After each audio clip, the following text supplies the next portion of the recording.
देखिए ऐसा है ना, भारत की सियासत का मैं लैला हूँ। बहुत से मेरे मजनू हैं, तो बकते रहते हैं, बकने दीजिए। नाम एसोसिएशन के ठेकेदार है, जिम्मेदार लोग हैं, या तृणमूल कांग्रेस के दलाल है आप? क्या वाईसी साहब उसको बोल के रहा था, उसको मिला था? नहीं मिला। जो पार्टी लीडर आपके मेंबर को नहीं मिलते हैं इधर आकर के, वो बंगला को क्या भलाई करेगा? कल अपना वोट मिलेगा, अपना पॉकेट भर के चला जाएगा। मानते वो बंगाल नहीं मानते हो। बंगला वाला को चिट किया, वो आकर के पहले वो अपना मैसेज दिया, वो कैसा आदमी है ये क्लियर है। तो आपको वोट नहीं देना मत दो, आपको चुनाव में प्रचार करना है, तृणमूल का प्रचार करो, आपका भी वो अधिकार है, आप प्रचार करो। लेकिन ये आप एक इमाम एसोसिएशन हो, आप समझो आपसे गलत कम करवा रहे हैं सरकार। क्यों कर रहे हो आप ये काम? आप क्यों बोलने आ रहे हो? आप बोले कि यार आपका सियासी मसला आप समझिए, उनका तो अधिकार है सर साहब का लड़ना। आप थोड़ा डेटा देखो, ममता बनर्जी ने, तृणमूल सरकार ने मुसलमानों के लिए कितना तरक्की किया।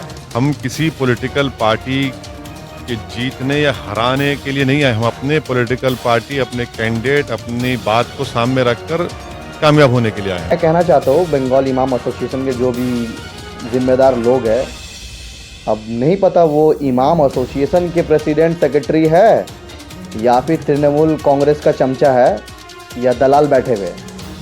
अब शायद नहीं पता उन्होंने कौन सी हदीस पढ़ी है या कौन सी कुरान की आयत पढ़ी है उन्होंने।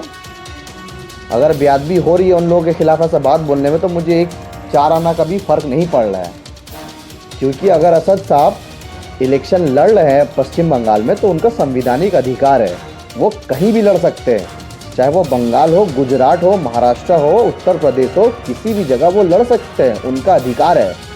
लेकिन आप जो इमाम एसोसिएशन की तरफ से जो आप उनका जो खिलाफत करने मांग रहे हैं, आप जो कह रहे हैं कि हम उनको यहाँ लड़ने नहीं देंगे या हम उनका मुखालिफत करेंगे, तो मैं कहना चाहता हूँ आप किस हक से मुखालिफत करोगे? आपको अगर उनका चुनाव लड़ना बंगाल में आपको पसंद नहीं आ रही है, तो फिर आप एक ममता का पार्टी ज्वाइन कर लो, तृणमूल का कांग्रेस हो के आप सीधा चुनाव मैदान में उतर जाओ, उतर के उनके खिलाफ बोलो, जितना बोलना है बोलो। आप इमाम एसोसिएशन के ठेकेदार है, जिम्मेदार लोग हैं, या तृणमूल कांग्रेस के दलाल है आप समझा करो एक बात। अगर सेकुलर पार्टी और बीजेपी को एक तरफ रखेंगे, तो बीजेपी सेकुलर पार्टी से बहुत अच्छी है, क्योंकि बीजेपी खुलेआम करती है, खुलेआम बताते हैं कि हम मुसलमान का दुश्मन है भाई, वो काम भी वैसे ही करते हैं। तो हम लोगों को पता है, हमारा ऑलरेडी माइंड में एक बात है कि बीजेपी मतलब एंटी मुस्लिम पार्टी है, वो एकदम फेक हिंदुत्व है, प्रो हिंदू भी नहीं है, वो फेक हिंदू पार्टी है और एंटी मुस्लिम पार्टी है, हम लोगों को पता है। पर ये जो सेकुलर पार्टी है, जो पर्दा का पीछे जो हम लोग मुसलमान एंटी मुस्लिम वाला हरकत करते, तो मैं कहता हूँ इन लोग ज़्यादा खतरनाक है। आप एक इमाम एसोसिएशन की तरफ से कल आपने ये बयान कर दिया कि हम ओवैसी का मुखालिफत करेंगे, अगर वो यहाँ लड़े तो हम उनके लिए सड़क में उतरेंगे, आंदोलन करेंगे, उनके खिलाफ, उनको लड़ने नहीं देंगे। आपने बहुत सारे बातें कही, तो मतलब समझ जाओ, आप राजनीति समझो। एक मुसलमान असदुद्दीन ओवैसी और आप एक इमाम एसोसिएशन का तरफ से आप लोग दोनों लड़ोगे। अब्बास सिद्दीकी एक मुसलमान है, फिर वहां से शौकत मुल्ला जो है एक तृणमूल का विधायक है, जो सीपीएम का टाइम में गुंडा था, अभी भी वो गुंडा ही है। एक मुसलमान दो मुसलमान से लड़ा रहे, तो ये समझो बीजेपी हिंदू मुसलमान से लड़ाती है और ये सो कॉल्ड सेकुलर पार्टी मुसलमान को लड़ा रही है। तो मेरा कहने का मतलब है आप दलाली मत करो किसी। मैं असदुद्दीन साहब का ना मैं एमआईएम पार्टी से जुड़ा हूं, ना मैं बहुत बड़ा भक्त हूं, और ना मैं ममता का भक्त हूं, मैं किसी का भक्त नहीं हूं। मैं जो हकीकत है मैं ये कहने मांग रहा हूं, क्योंकि आप किस हक से, आप एक इमाम एसोसिएशन मतलब एक बहुत जिम्मेदार एक पोस्ट है, एक जिम्मेदार ऑर्गेनाइजेशन है, मतलब आप एक इमाम एसोसिएशन की तरफ से आप ऐसा बयान स्टेटमेंट कैसा दे सकते हैं कि अगर असद साहब बंगाल में आए तो हम सड़क में उतरेंगे, हम आंदोलन करें, उनका खिलाफत करेंगे। अरे भाई, आपको अगर इतना ही दर्द हो रहा है तो आप जाओ सीधा तृणमूल ज्वाइन कर लो, सीधा कोई पार्टी ज्वाइन कर लो। आपको इतना दर्द हो रहा है कि असद साहब आएंगे तो मुसलमान वोट बढ़ जाएगा, आपको जब आंकड़े पता नहीं है तो आप बात ही मत करो, आप दलाली क्यों कर रहे हो तृणमूल का? आपका जो काम है आप वो काम करो ना। अभी मैं उस टॉपिक में, उस डिबेट में जाना ही नहीं चाहता हूं कि मुसलमान का क्या तरक्की हुआ ममता आने के बाद। 294 एमएलए सीट में से कितना मुसलमान का सीट है, 42 लोकसभा सीट में से कितना मुसलमान को पहुंचाया गया, मैं उनमें जा ही नहीं रहा हूं। अगर आंकड़ा में जाएंगे तो फिर आप कोई जो नहीं पता कौन जाहिल इंसान ये बात बोला है, मुझे नहीं पता, या कितना करोड़ रुपया लेकर बिक गया होगा तृणमूल के पास, कि आप ये बात कह दो। और मुझे खुद पता है असद साहब का जो है बंगाल में अपना जो ग्राउंड में उनका उतना अभी मजबूती नहीं है, इसीलिए उन्होंने क्या किया, सीधा के अब्बास सिद्दीकी से हाथ मिलाया। क्योंकि पश्चिम बंगाल में ऑफिशियली 27% मुसलमान है, पर अनऑफिशियली वहाँ पे 35% मुसलमान है। तो वहाँ पे असद साहब क्या अपना मजबूत मतलब मुस्लिम स्ट्रांग लीडर बनेंगे कि वहाँ पे ऑलरेडी हजारों लीडर मुस्लिम लीडर बने बैठे हैं।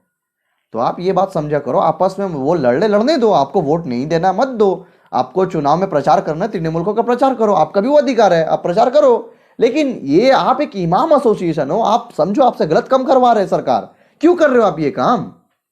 आप क्यों बोलने आ रहे हो? आप बोले कि यार आपका सियासी मसला आप समझिए, उनका तो अधिकार है असद साहब का लड़ना। आप थोड़ा डेटा देखो, ममता बनर्जी ने, तृणमूल सरकार ने मुसलमानों के लिए कितना तरक्की किया।